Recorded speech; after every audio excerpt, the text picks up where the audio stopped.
Olá, o meu bom dia, sejam bem-vindos a mais um vídeo. Vamos falar hoje um pouco a respeito da mulher de Jó. Tem vários vídeos aí na internet falando a respeito do ali Jó capítulo 2, versículo 9, onde a mulher de Jó, em todas as Bíblias está escrito que ela diz assim: amaldiçoa a Deus e morre. No entanto, quando nós pegamos as versões, eu tenho várias versões da Bíblia aqui em casa. Em todas as versões que eu tenho aqui está escrito essa palavra: amaldiçoa a Deus e morre. Mas, no entanto, quando nós pegamos o hebraico, que é o original, né, do Antigo Testamento, nós vemos que a palavra usada para amaldiçoa, que está ali, é Barak. E Barak no hebraico significa abençoa, significa o inverso, o contrário do que está. E agora, amados, como é que fica? A Bíblia está errada? Há uma contradição? O que existe ali? Como acredita? Porque é os lados opostos, né? Amaldiçoar é o oposto de abençoar.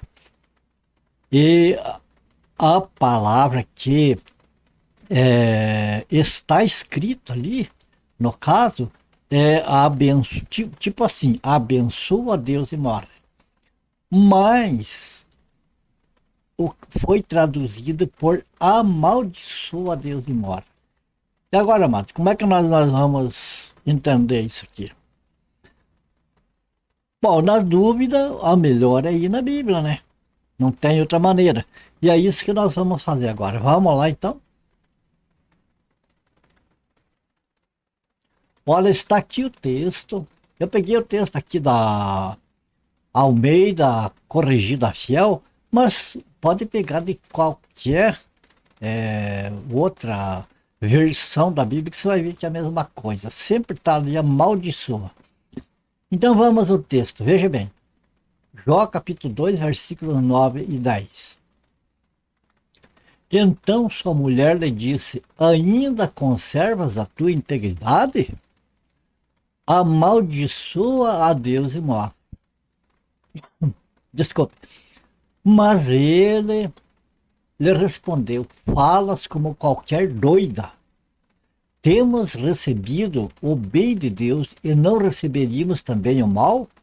Em tudo isto não pecou Jó com os seus lábios. Então você veja que a mulher dele falou para ele essa frase e ele respondeu para ela, e a resposta dele diz que ele não pecou. Agora vamos ver aqui, ó, veja bem, a palavra, desculpa, estou um pouco engripado ainda. A palavra no hebraico para amaldiçoar que está escrito como Barak. E Barak significa abençoar. Quer ver? Vamos ver que eu tirei aqui para vocês da própria dicionário de Strongs o significado da palavra Barak que está escrito lá. Então, a palavra Barak no hebraico significa abençoar, ajoelhar, ajoelhar, abençoar, ser abençoado, abençoar-se, abençoar, ser abençoado, ser adorado, abençoar-se. E aqui, doidat também significa, a palavra barak pode significar louvar, saudar e amaldiçoar. Como vocês verem, ela tem a tradução para o português dá para todas essas palavras aqui. Mas você nota que a maior parte, a ênfase maior é abençoar. Mas se está escrito Barak como abençoar, por que a tradução, na tradução está amaldiçoar? Por que na tradução está amaldiçoa Deus e morre? Bom, a gente pode estudar outros casos aqui, e então tentar chegar ao que é correto. Você vê bem aqui no Salmo 28, verso 9, por exemplo, veja o que diz aqui. O salmista fala, né, na oração dele a Deus: salva o teu povo e abençoa a tua herança. Apacenta-o, exulta-o para sempre. Você nota que aqui o salmista está pedindo que Deus abençoe o seu povo, a nação de Israel, no caso aqui. E é usada a mesma palavra, Barak. Então, o salmista está usando a palavra Barak na sua oração para pedir que Deus abençoe o povo. Aqui, a mulher de Jó usou a mesma palavra, Barak, no caso, para amaldiçoar a Jó. Ou será que ela falou para abençoar a Jó? Como é que fica?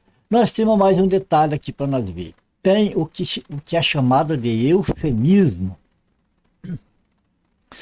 Que um exemplo de eufemismo nós vimos aqui, tem vários, mas nós podemos citar isso aqui, João capítulo 11, do versículo 11 ao 14. Veja o que diz aqui. Isto dizia e depois lhe acrescentou: nosso amigo Lázaro adormeceu, mas vou despertá-lo. Disseram-lhe, pois, os discípulos: Senhor, se dorme, estará salvo. Jesus, porém, falara com respeito à morte. Nota que Jesus falou que Lázaro adormeceu, mas se referindo que Lázaro tinha morrido.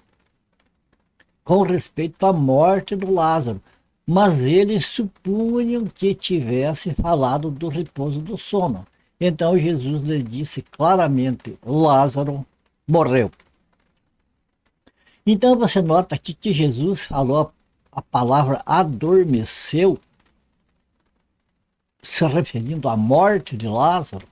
Isso aqui chama-se eufemismo, quando se fala uma palavra para denotar outra coisa. Como nós, no nosso português, nós falamos determinadas coisas, nós falamos de certos quantos modos.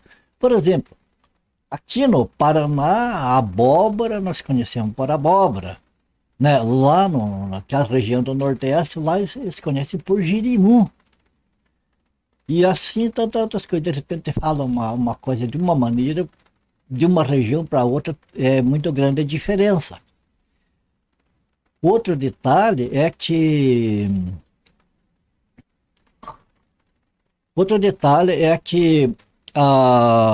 além de existir as diferentes maneiras de expressar a mesma palavra em diferentes lugares, também tem a questão da tradução, amados. Eu não sou professor de hebraico, de grego, não entendo disso aí, mas através das pesquisas da gente, a gente descobre aquilo que é necessário.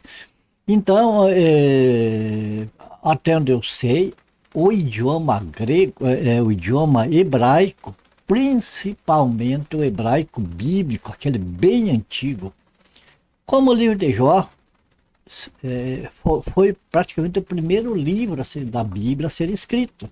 Então é o mais antigo, embora ele esteja ali pelo meio quase da Bíblia, é o mais antigo. Então foi escrito naquele hebraico antigo, onde a dificuldade para se traduzir é imensa.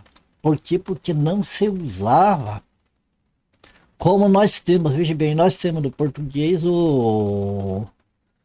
as vogais e as consoantes.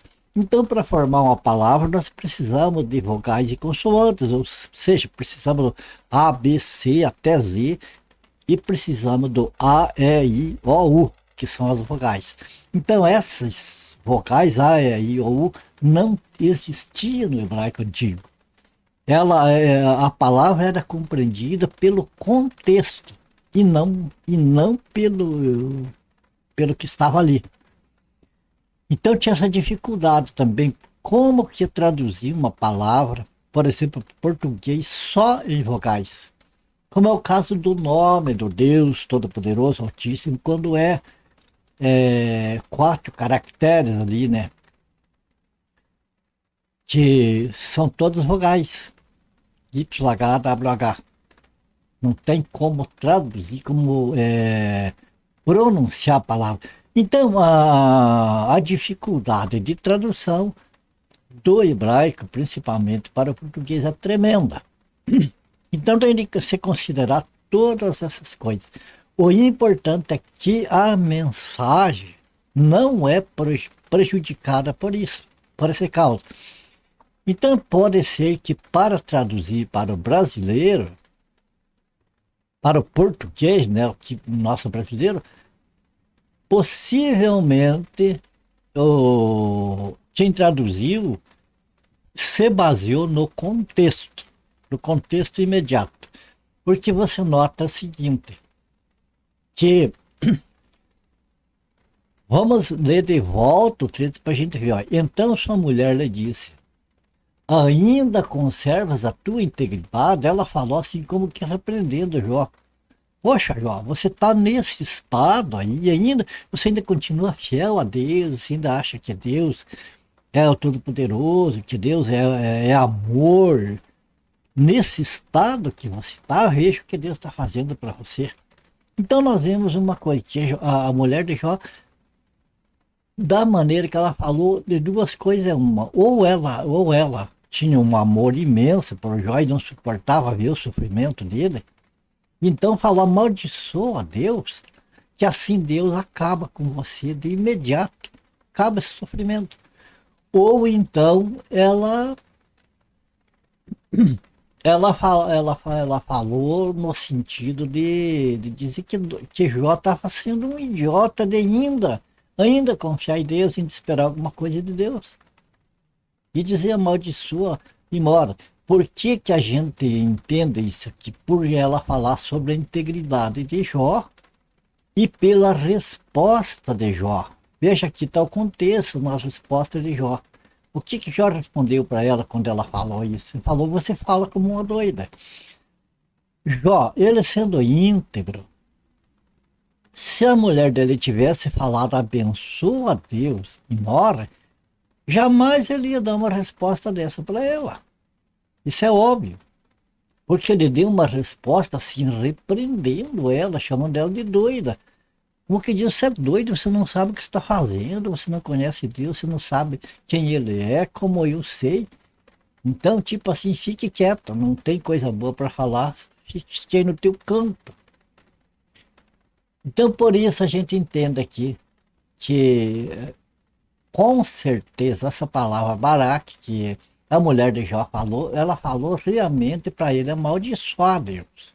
Agora tem um outro detalhe, que geralmente os hebreus, os judeus, né, israelitas de maneira geral, eles respeitam muito o nome de Deus, como Elohim, que eles não consentem que seja colocado uma palavra de maldição ao lado do nome de Deus, do nome de Elohim. Então, por isso, pode ser que tenha colocado uma palavra abençoa, para não ficar uma palavra de maldição próximo do nome de Deus. Então, tem todas essas coisas para se considerar. Mas o que eu acho, do meu entendimento, o que é mais plausível é isso aqui, é pegar o contexto. Porque se ela falasse para abençoar, então eu creio que Jó jamais ia repreender ela e chamar ela de doida. Chamar ela de doida, ela está falando para abençoar Deus? Não tem cabimento, né? Então, com certeza ela falou, amaldiçoa a Deus e mora mesmo. Certo? Então, amados, era só isso que a gente queria trazer isso aqui, porque está tendo bastante vídeo na internet com as mais diversas, né, tentativas de explicar, e eu me senti na obrigação, em respeito a vocês que têm acompanhado a gente, que têm estado junto com a gente aí nos vídeos, trazer o que eu consegui entender baseado nas escrituras, baseado na Bíblia, para trazer para vocês, e é o que eu entendi das escrituras. Foi dessa maneira. Então eu não vou mudar, por exemplo, aquilo que está no escritura, dizer, não, está errado, a mulher mandou abençoar e não amaldiçoar. Não, eu não vou fazer isso porque não é assim que está escrito. E outra coisa, vocês vejam que o, esse detalhe, ele não influi na mensagem do livro de Jó, que é o sofrimento dele, a integridade dele para com Deus, a fidelidade dele para com Deus. Tá? Isso não, essas pequenas diferenças não influem nisso aí. E também não esquecendo de levar em conta a dificuldade de tradução do hebraico para o português. Tá certo? Terminamos por aqui, era só isso que eu queria trazer para os irmãos. Que o Senhor abençoe e guarde cada um de vocês, família de vocês. Fiquem todos com Deus e até o próximo vídeo, se o Senhor nos permitir assim. Ok?